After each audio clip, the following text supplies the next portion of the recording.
The story begins with a meteorologist named Fren. The government selects Fren for a year-long assignment to study the weather on a remote island. His job? Monitor and report daily weather patterns back to the authorities. He's transported by ship to the island, where a house has already been prepared for him. As they approach the island, Fren notices a towering lighthouse. He and the ship's captain decide to check it out. Inside, they meet a strange man named Gruner, who's been living alone there for years. The captain asks him, "Where's the last meteorologist? We're here to bring him back." Gruner answers bluntly, "He got sick, some strange illness, died in agony."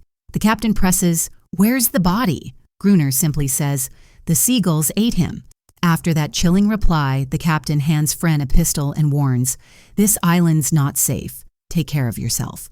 Then the ship leaves. Back at his new house, Fren finds the previous meteorologist's diary.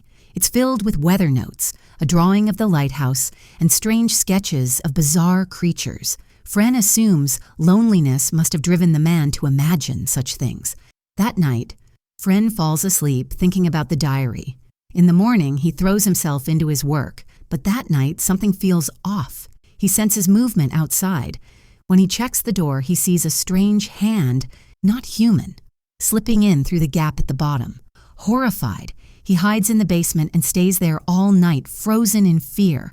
The next morning, he discovers strange footprints outside, leading down to the sea. Confused and frightened, he heads to the lighthouse to seek help from Gruner. But Gruner refuses to open the door and shouts, "You should have left with the others! Don't bother me!" The following day, Fren builds a wooden barricade around his house for protection. While searching the place, he finds a large rifle and ammunition. It gives him a sense of control. But when night falls, the creatures return. Fren opens fire, but there are too many. In desperation, he sets the barricade on fire to keep them back. The flames spread quickly and consume the house.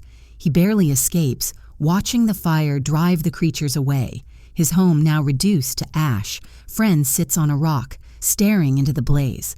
Oddly, it feels beautiful, a sight he's never seen before. At dawn, Gruner comes out to fetch water. Just then, one of the creatures approaches Fren. He raises his gun, ready to shoot, but Gruner stops him. "Let her go. She won't hurt you," he says calmly. The creature retreats, and Gruner invites Fren to stay at the lighthouse. "I've got supplies, food. You'll be safer here." Inside, Fren realizes a female creature lives with Gruner, like a companion.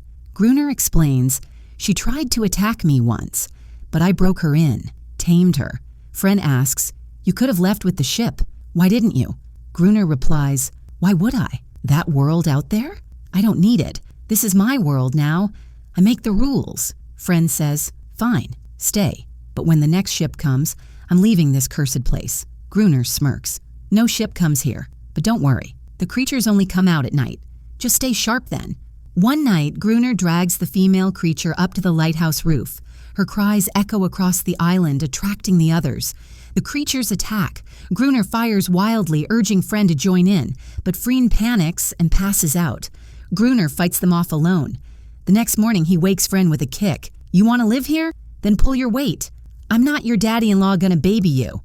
He sends Fren out to fetch water. When Fren returns, he finds Gruner and the female creature lying close. It unsettles him. He wonders, if she gets pregnant, what would their kids be? That night, the creatures attack again. Fren fights back, but Gruner locks him outside. Fren survives the night on his own.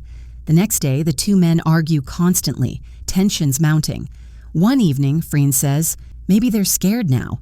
Maybe they won't come back." Gruner replies, "No, we wiped out a bunch of them, but they're rebuilding. When their numbers grow, they'll return."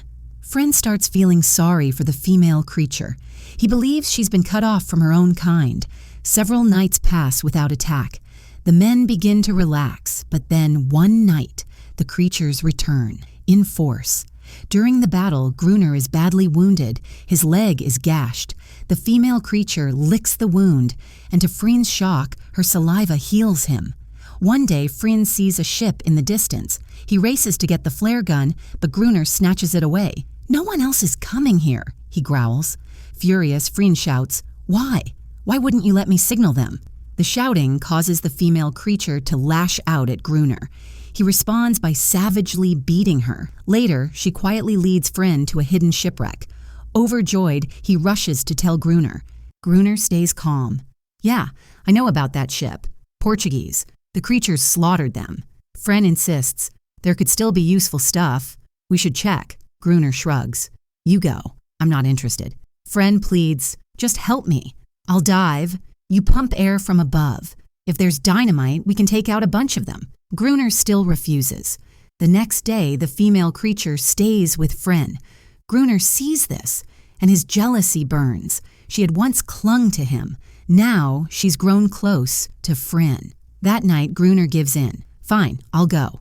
They head for the wreck. Fren says, if I tug the rope 3 times, it means I need help. Fren dives and finds boxes of dynamite. He sends them up, but then small creatures swarm him. He tugs the rope frantically. Gruner does nothing. Fren barely escapes. They haul the dynamite back to the lighthouse and wire it for detonation.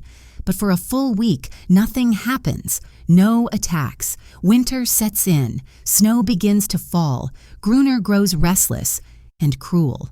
One night, he beats the female creature again. Fren steps in, stopping him. Then one cold, dark night, Gruner drags her up to the rooftop. Cry, he tells her coldly. Call them. She screams. Her wails echo across the island. The creatures arrive, hundreds of them.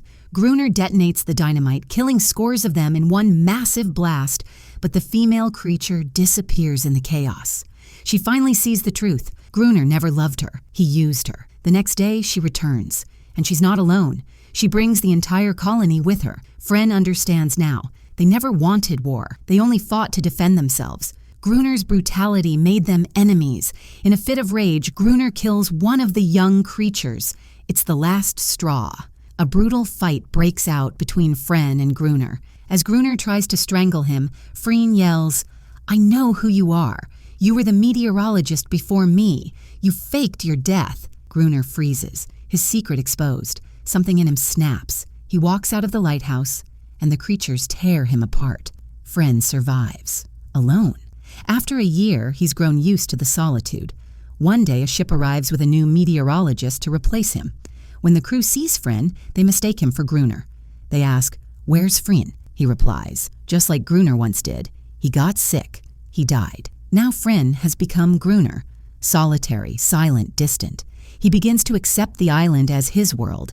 In the end, the female creature returns one last time. She looks at him silently, then dives into the sea. There's no need for words. She and Fren understand each other now, a quiet connection between two worlds.